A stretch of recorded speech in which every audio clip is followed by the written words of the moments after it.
자, 반갑습니다. 배종찬 교수의 맛있는 돈 이야기의 배종찬입니다. 여러분 반갑습니다. 오래간만이죠?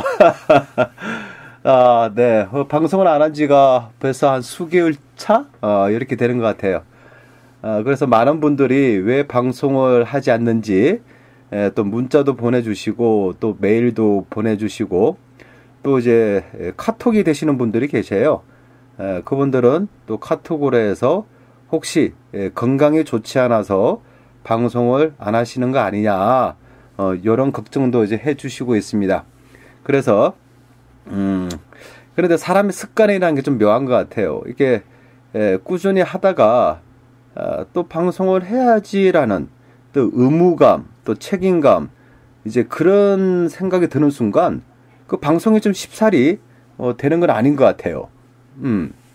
여러분들도 아시죠? 운동을 열심히 하시다가 그 하루 이틀 내지 일주일 또는 2주 동안 운동을 안 하시면 갑자기 이제 운동하고 싶은 마음이 이게 축소가 되잖아요. 예, 뭐 그런 부분도 있고요. 또 건강상의 문제, 간혹 가다가 몸이 좀 안 좋다는 거를 제 스스로가 좀 느끼고 있어요. 뭐 갑자기 이제 가슴이 먹먹하다. 그리고 좀 호흡이 좀 안 좋다. 또 뭐 심장이 혼자 뛰는 것 같다는 느낌. 물론 그래요. 심장을 혼자 뛰는 거야. 근데 이제 심장이 좀 불규칙적으로 좀 뛰는 듯한 느낌도 들고, 그럴 경우에는 또 차분하게 10분, 20분 동안 또 이게 마음을 또 가라앉히고, 또한 휴식, 또 쉼이 또 필요하고, 그래서 또 병원에 가보고, 그런 과정이 좀 반복적으로 좀 이루어지는데, 물론 그 작년에 비해서는 좀 많이 좋아졌어요. 많이 좋아졌고, 또 작년에 비례해서는 이제 약물로서 또 치료를 하고 있으니까 좀 많이 좋아졌다라고 볼 수도 있고요. 또 몸 때문에 또 방송을 이렇게 좀 쉰 거는 또 아니고, 이게 그것도 한 부분이고요. 또 작년 하반기부터 외부 강의가 좀 많이 좀 들어왔다, 이렇게 볼 수 있겠어요. 보니까 뭐 강공서에서도 이렇게 강의가 이제 정기적으로 들어오고, 또 뭐 방송 촬영 이런 데서도 좀 들어오고, 아무튼 좀 바쁘게 지내고 있네요. 그리고 또 뭐라 할까요? 결론적으로 해서 여러 가지 바빴고, 또 건강상의 문제도 있고, 또한 솔직하게 고백을 하자면 또 방송에 대한 또 의무감, 그 책임감이 또 이게 좀 막중하다, 그런 또 부담감, 뭐 결론적으로 뭐 나태죠. 나태함이고, 또 게으르짐 있지 않습니까? 그런 부분에 대해서 좀 방송을 좀 쉬었던 것 같아요. 그 대신 방송을 쉬게 됨으로써 또 어느 정도는 또 자기만의 내적인 또 내공과 또 마음의 평화, 그런 부분에 대해서 또 실력을 또 다지는 계기, 그런 또 계기가 됐어요. 물론 많은 분들이 제 방송을 기다리신 분들한테는 정말 죄송하지만 어느 정도는 또 저만의 시간이 또 필요하지 않을까요? 그래서 좀 더 건강한 모습으로, 좀 더 내공이 좀 더 강화된 모습으로 여러분을 찾아뵙고 싶어서 좀 방송을 당분간 쉬었습니다. 물론 그렇죠. 이런 사연을 중간중간에 얘기를 했다라면 더 매끄럽고, 또 여러분들이 저에 대한 걱정을 좀 덜 수 있는 계기가 될 수도 있는데, 그런 부분에 대해서 이렇게 얘기를 안 해드린 점은 참으로 여러분에게 좀 진심으로 사과의 말씀을 드리겠습니다. 저를 싫어하시는 분도 계시고, 또 저를 좋아하시는 분도 계시잖아요. 그래서 세상 사람들 모두 다 저의 팬이 될 수는 없잖아요. 또 세상 사람 모두 다 또 저를 미워할 수는 없는 거고, 그래서 저는 이런 것 같아요. 그 보편 타당성이라는 말이 있죠. 보편적이고 좀 타당성 있게 이렇게 지향을 좀 주고 싶다, 그런 것 같아요. 최종적으로 본다면 저희들 마음이 좀 편안하고 저희들 스스로가 행복감을 찾아야 된다. 어떤 분들은 배종찬 교수의 맛있는 돈 이야기가 굳이 부동산이나 재테크나 돈에 대해서만 강의만 한 게 아니라 이 제가 가지고 있는 요 작은 생각들 있잖아요. 요런 또 작은 담론들이 좀 듣기에 좋았다 이러고 또 표현하시는 분들도 또 적지 않게 계시는 것 같아요. 그래서 그런 분들에게는 이제 어느 정도는 이제 꿈과 또 희망을 구체화시킬 수 있는 그런 계기가 된다라고 볼 수가 있겠죠. 문득 이렇게 생각나네요. 여러분은 행복은 어디에서 오신다고 생각하십니까? 행복이라. 어때요, 여러분? 지금 행복하신가요? 여러분 주변에 있는 분한테 내가 과연 행복하고 있는지 한번 오늘은 여쭤보시는 시간이 됐으면 좋겠습니다.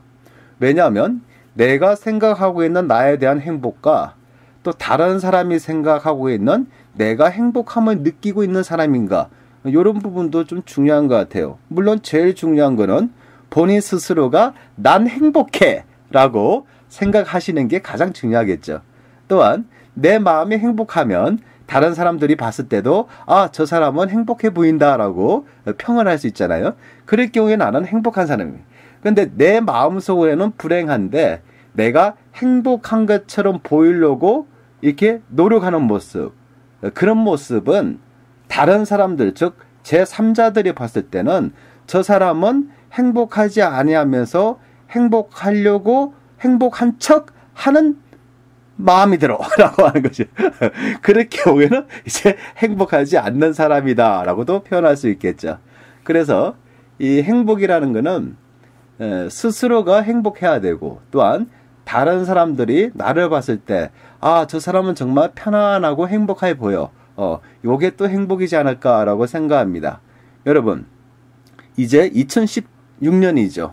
이제 병신해가 다가왔습니다. 오늘이 1월 7일이니까 벌써 7일이나 지났네요. 진짜 시간 빨리 간다. 예, 그래서 2016년에는 여러분 마음속에 행복을 추구하는, 행복을 찾아서 떠나는, 또 행복을 추구하는 그런 우리 회원님들이 또 애청자 여러분이 됐으면 좋겠습니다. 굳이 돈이 많다고 행복하다, 그건 아니잖아요. 또 내가 우리 집 부모님이 엄청나게 부자다, 그래서 나는 행복하다, 또 그건 또 아니잖아요. 그래서 또한 그렇잖아요. 또 돈이 아예 없는 분들이 또 행복하다, 또 그것도 좀 약간 말하기가 좀 그렇잖아요. 그래서 참 하나의 그 단어를 가지고, 또 하나의 사물을 가지고, 하나의 사건을 가지고 우리는 다양한 생각들을 하고 다양한 의견들이 나오는 것 같아요. 교수들 세계도 마찬가지잖아요. 어떤 하나의 이론을 가지고 찬성과 반대하는 이론들이 있겠죠. 그것처럼 여러 가지 이론들 속에서 과연 여러분들이 요 행복이라는 이론도 얼마나 다양하고 많겠습니까? 하지만 여러분들이 이 속에서 여러분들에 맞는 행복을 정의를 내리시고 행복하도록 노력을 하셔야 되겠죠. 이제 한 해의 시작이죠. 우리가 한 해가 시작하게 되면 저는 이렇게 봅니다. 여러분들 마음속에 두 가지의 싸움을 하셔야 되는 또 시간이 왔다. 예를 들어서 뭐 담배를 끊어야 되겠다, 술을 줄여야 되겠다, 또 이제 소비하는 지출을 좀 과하게 소비를 했다면 좀 소비를 좀 줄여 나가야겠다. 그리고 건강을 위해서 이제 운동을 다시 해야겠다라는 이런 생각들이 되잖아요. 그래서 그런 생각들을 좀 이렇게 압축을 해보면 이제 한 가지는 마음가짐이고요, 또 한 가지는 의지인 것 같아요. 여기서 말하는 마음가짐은 뭐냐면 올해에는 내가 이렇게 하겠다라고 생각하는 마음가짐이 되겠죠. 또 의지는 뭐냐라고 하면 이렇게 나의 마음가짐을 가졌다면 이거를 구체적으로 실행할 수 있는 그 능력이 의지가 되겠죠. 한 해가 시작되면 항상 우리는 싸웁니다. 마음가짐과 의지가. 저 또한 마찬가지고요. 예. 그래서 제가 작년에는 여러분에게 이런 말을 해드린 적이 있죠. 실패해도 괜찮아. 뭐 어떻습니까? 뭐 담배 끊겠다, 술 줄이겠다, 뭐 소비를 많이 하지 않겠다, 운동을 하겠다, 뭐 부모님한테 효도하겠다, 애들에게 화를 내지 않겠다, 이런 마음가짐, 또 의지, 이거 얼마나 좋습니까? 그런데 문제는 뭐냐면 우리는 인간이기 때문에, 사람이기 때문에 망각의 동물이잖아요. 그런 마음가짐이 이제 하루 이틀 지나면 좀 흐트러지는 그런 이제 문제가 있죠. 그런데 이런 게 여러분 혼자만의 문제는 아니라는 거예요. 나는 의지가 약한가 봐. 나는 뭔가 부족한가 봐. 나는 정말 이 세상에서 필요 없는, 이렇게 내 마음도 다스리지 못하는 정말 필요 없는 사람인가 봐 라고 생각들 하시겠지만은 이 세상에 있는 대부분의 사람들이 다 여러분하고 비슷하게 그러하다는 겁니다. 저 또한 마찬가지고요. 그렇지 않나요? 근데 다만 요게 있겠죠. 이러한 마음가짐이 작심 3일 간다고 하지만 우리가 365일 중에 이런 마음가짐을 올해에는 100번을 가지자. 그러니까 3일 동안 한 번씩 다시 마음가짐을 가지고 의지를 가지고 행할 수 있다면, 작심 3일을 1년에 100번 한다면 여러분 사람이 달라질 겁니다. 그리고 행복이라는 거는 어제도 어떤 분하고 통화를 나눴는데요. 뭘 그렇게 욕심을 가지려고 그러냐. 그래서 제가 말을 한 겁니다. 아니 10억이 있어도 100억이 있어도 1000억이 있어도 내가 1000만 원만 있다 하더라도 내가 행복하면 행복한 것이다. 그런데 10억 있는 사람이 100억 가진 사람을 시기하고 질투하고 그러면 10억이 불만족이겠죠. 여러분한테 지금 현재 10억에 있다라고 한다면 여러분들 생각을 어떠하실까요? 뭐 대부분의 분들이 행복하다라고 생각하실 수도 있잖아요. 지금보다는 10억이 더 있는데 그런데 10억 가졌다 하더라도 행복을 느끼지 못하는 분들은 계속 불행할 수밖에 없다는 얘기죠. 그런 분들이 10억 있는 분들이 갑자기 100억이 있다. 그러면 100억 있으면 또 행복할까요? 제가 보기에는 마음가짐의 문제인 것 같아요. 그리고 자기 스스로가 행복에 대한 정의를 아직 확실하게 구체화되지 아니했다라고 볼 수가 있겠죠. 그런 와중에 또 1000억이 있으면 뭐 할 겁니까? 또 1조 있는 사람, 2조 있는 사람. 지금 요즘 뭐 신문에 나오고 언론에 나오는 거 있지 않습니까? 우리나라 대기업. 대기업에 뭐 또 이렇게 여러 가지 또 가정적인 문제. 그러면 여러분 생각은 어때요? 다 그런 거예요. 다 그런 거니까 현재 내가 1000만 원만 있다. 아니면 내가 현재 1억만 있다. 그렇게 해도 여러분 마음속에 행복하다라는 마음이 있다면 여러분들은 행복할 수 있다는 거죠. 그리고 이 돈이라는 것도 그렇잖아요. 내가 행복할 때 돈이라는 게 오는 거지. 난 불행해. 난 불행해. 아이 저기 10억 있는 사람, 저기 100억 있는 사람. 아이 쟤들에 비해서 나는 정말 불행해. 이런 마음이라면 돈이 여러분에게 오겠습니까? 제가 보는 점에서는 돈이 여러분한테 더 떠나갈 것 같아요. 그래서 돈이 오게끔 하는 사람이 돼야 되냐, 아니면 돈이 없는 돈인데도 그나마 나가는, 돈이 나가게 하는 사람이 될 것이냐, 그거는 여러분들이 생각하셔야겠죠. 그래서 행복은 멀리 있는 게 아닙니다. 행복은 가까이 있는 거고요.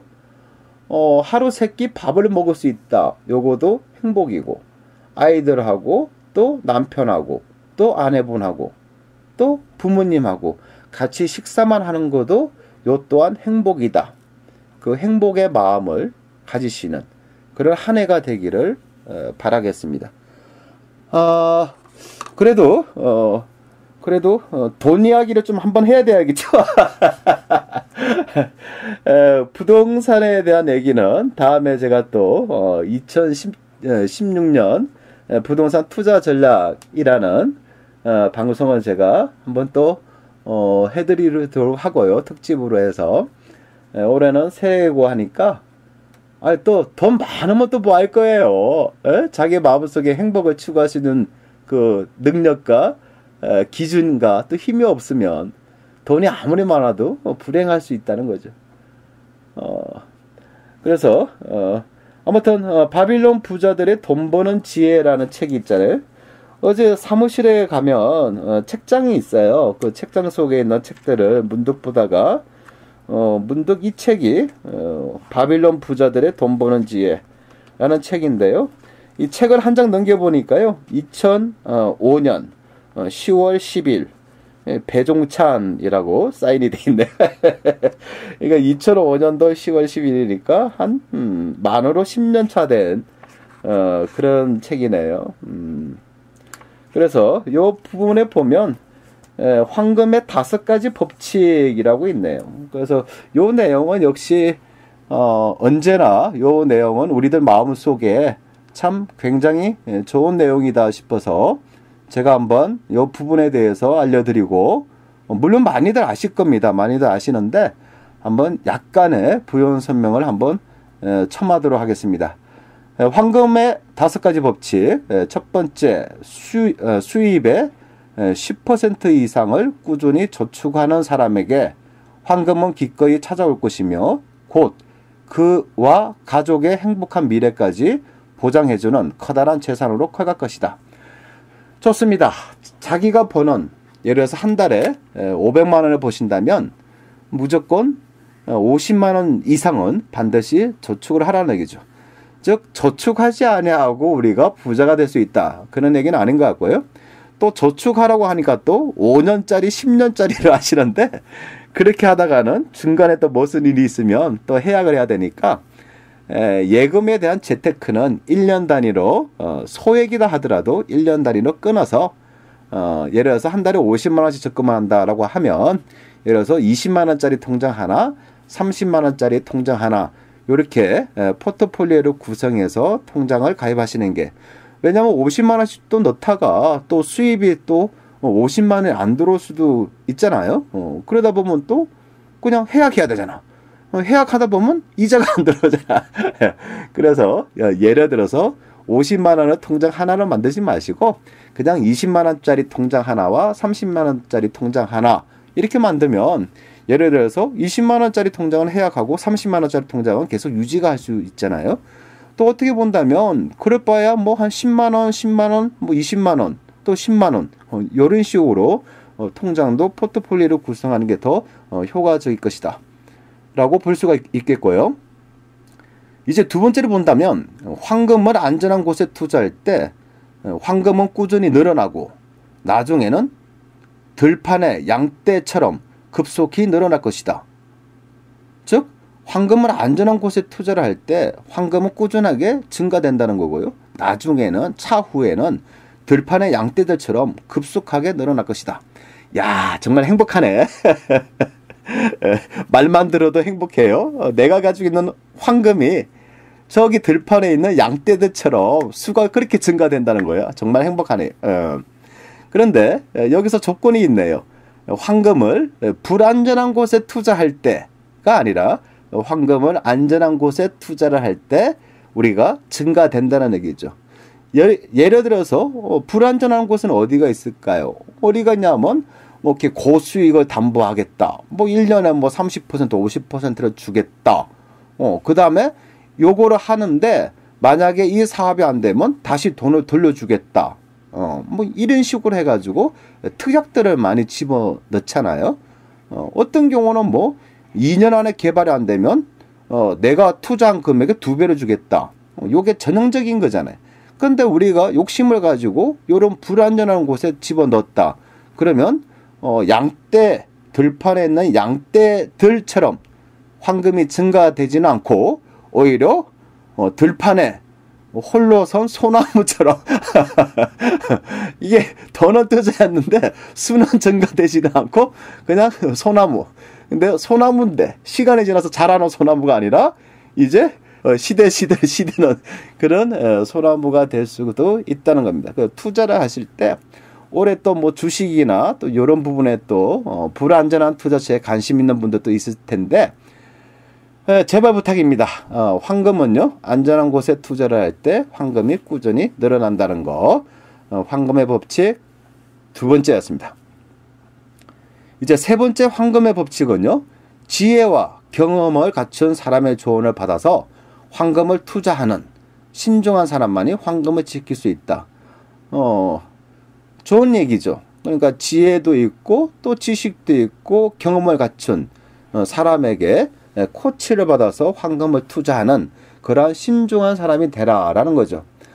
많은 분들이 상담을 해드리고 또 많은 분들이 메일로 보내주시고 하시는데요.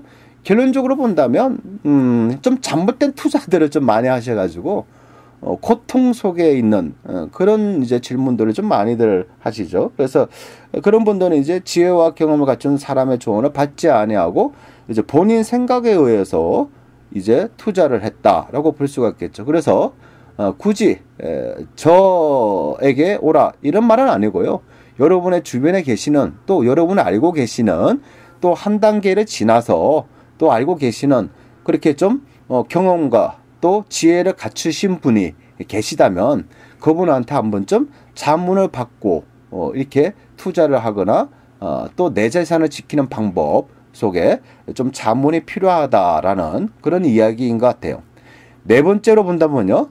본인이 잘 알지 못하는 분야나 경험 있는 사람이 추천하지 않는 분야에 투자하는 사람은 황금을 지킬 수 없을 것이다. 네, 요 얘기도 앞서 세 번째 얘기와 좀 비슷한 얘기네요. 본인이 잘 알지도 못해요. 그리고 누군가에게 자문을 구하지도 않아요. 그러면서 투자를 했다. 그럴 경우에는 그 사람은 황금을 지킬 수가 없다라고 볼 수가 있겠네요. 자, 마지막입니다. 마지막 황금의 5가지 법칙 중에 마지막인데요. 일확천금을 꿈꾸거나 사기꾼의 달콤한 감언이설을 쫓고 있거나 자신의 미숙함을 깨닫지 못한 채 덧없는 욕망에 사로잡힌 사람은 결코 황금을 손에 쥐를 수 없을 것이다. 그러네요. 우리가 왜 기획부동산들이 팔아먹는 땅에 대해서 어떤 경우는 뭐 20평, 어떤 경우는 40평, 30평, 50평 요즘 들어서는요 5평짜리, 10평짜리, 15평짜리 땅도 기획부동산에서 팔고 있더라고요. 또 어떻게 본다면 이제 공유로 하는 거다라고 해가지고 공유 지분이 있지 않습니까? 그렇게 해서 또 땅들을 팔고 있어요. 그러면 왜 공유를 해야 되냐라고 하면 그 한 평당 15평, 20평이 공유물 분할이라고 하는 그 토지 분할이라고 하잖아요. 또 토지 분할이 또 토지 분필이라고 합니다. 이 토지 분필이 뭐냐라니까 하나의 땅이 너무 커서 둘로 쪼개는 거죠. 또 10,000평의 땅이 있다라고 한다면 누군가 이 10,000평 땅을 사기에는 좀 투자 금액이 좀 많이 들어갈 수가 있잖아요. 그러다 보니까 요 10,000평 땅을 사람들이 일반적으로 사기 쉽게 100평씩 쪼개 팔면 그 토지 100평이니까 투자 금액이 또 소액으로 들어갈 수 있잖아요. 그러다 보면 사람들이 100평을 살 수 있다. 그러면 100평을 투자하겠죠. 그러면서 이 10,000평이라는 땅이 이제 100평으로 토지를 쪼개서 즉 토지 분필하게 되면서 쉽게 팔아먹을 수 있는 거죠. 그런데 공유를 왜 하냐라고 한다면 일반적으로 그렇게 토지 분필이 쉽지 않은 경우도 있겠죠. 그런 경우에는 어쩔 수 없이 자를 수가 없으니까 토지 분할이 안 되니까 결론적으로는 그 속에 사람들만 많이 집어넣고 예를 들어서 10,000분의 20 지분이 있다. 10,000분의 100 지분이 있다. 이렇게 이제 팔아먹는 거를 이제 공유라고 볼 수가 있겠죠. 요것 또한 어떻게 보면 기획의 냄새가 난다라고 볼 수가 있겠죠. 수많은 기획부동산이 있는 것 같아요. 그래서 이런 부분에 토지 10평 가지고 여러분 그 위에 집을 짓겠습니까? 뭘 하시겠습니까? 토지 30평을 샀어. 그래서 거기에다가 건물을 지으시려고요? 한 번쯤 투자를 하실 때 호황된 또 욕심만 가득 차가지고 투자를 하시면 결론적으로는 뭐합니까? 황금이 나간다. 내 황금을 지킬 수가 없다라고 볼 수가 있겠죠. 또 사기꾼의 달콤한 감언이설. 지금 시대가 어렵고 힘들잖아요. 그러다 보니까 사기꾼들이 여러분들 아시죠? TV나 뉴스 같은 거 보시면 정말 다양한 사기꾼들이 있잖아요. 정말 다양한 사기꾼들이 세상 곳곳에 있죠. 예를 들어서 처음에는 1,000만 원을 빌리고 그 다음에는 1,000만 원을 갖기 위해서 네가 2,000만 원을 더 빌려줘야 된다. 그러면 또 1,000만 원을 받기 위해서 2,000만 원 빌려주죠. 그 다음에 또 5천만 원을 또 빌리고, 그 다음에 1억을 빌리고, 나중에는 또 한 10억을 빌리지 않습니까? 근데 10억을 내가 갖기 위해서 지금 하나 큰 부찌가 있다. 너 20억만 투자하면 기존의 10억도 변제가 되고 20억에 거기에다가 수익금까지 해서 또 20억을 더 준다. 이런 식으로 해가지고 그 순수한 사람의 30억 돈을 울가먹는 거잖아요. 요게 이제 전형적인 감언이 있어야 되겠죠. 제 주변에도 많아요. 그런 분들이. 처음에는 100만 원 가지고 시작해. 의심이 하다 보니까 100만 원 하니까 한 달에 20만 원씩 이자를 줘요. 근데 5개월이 지났어. 그럼 원금 회수 됐잖아. 원금 회수가 되는데 그래도 20만 원씩 돈이 나와. 그러면 여러분들 뭐 합니까? 500만 원 찾아서 500만 원 줍니다. 그 500만 원 주게 되면 또 100만 원씩 또 한 달에 나와. 또 5개월이 지났어. 그러면 500만 원 투자했는데 100만 원씩 원금을 5개월이 지나서 원금을 회복했는데 한 달에 100만 원씩 나와. 그때는 얼마가 들어갑니까? 그때는 3천만 원 돈이 들어가고 그때는 1억 돈이 들어갑니다. 그때 뭐 한다? 그때 망가진다. 나중에는 이렇게 해서 여러분한테 돈을 흡입한 다음에 나중에 뭐 합니까? 그 사람들한테 이자를 지급하고 또 새로운 돈들을 또 모으고 나중에는 여러분에게 지급할 이자가 없을 경우에는 줄 돈이 없을 경우는 그때 망가지게 된 거죠. 일종의 뭐랍니까? 전형적인 사기의 냄새지 않습니까? 그리고 요와 유사한 사기들도 주변에 널리 많이 좀 깔려져 있다라고 볼 수 있겠죠. 그래서 우리 바빌론 부자들의 돈 버는 지혜에서 나와 있듯이 여러분 지나친 욕심은 가지지 마시고요. 좀 건전하면서도 또 행복을 추구할 수 있는 그런 투자처를 찾기 바랍니다. 그리고 행복은 멀리 있는 거 아닙니다. 또 내가 현금 1억이 있고 현금 10억이 있고 현금 3천만 원이 있는데 내가 작년에 투자를 못해서 마음이 지금 안달이야. 그래서 마음이 불편합니다, 교수님. 이렇게 생각하셔도 안 되는 거예요. 왜냐하면 아직 그 기회가 여러분한테, 그분에게는 아직 안 왔기 때문이죠. 그래서 내가 재작년에 내가 투자를 못해서 마음이 안타까워. 이런 마음도 그냥 버리시고요. 기회가 되면, 때가 되면 또 좋은 기회가 온다는 얘기입니다. 한번 지나간 버스는 영원히 오지 않는 게 아니라 한번 버스가 지나갔다 하더라도 그 다음 버스는 기다리면 다시 옵니다. 느긋이 기다리는 그런 마음이 우리가 투자할 때 꼭 필요하다라고 볼 수가 있겠고요. 자, 이제 마지막이네요. 이제 마지막으로 여러분에게 새해 복 많이 받으시고요. 이제 병신해잖아요. 병신해인데 오래된 악습의 습관의 병뚜껑을 빡 하고 따는 신바람 나는 병신해가 되기를 바랍니다. 이상까지 배종찬 교수의 맛있는 돈 이야기였습니다.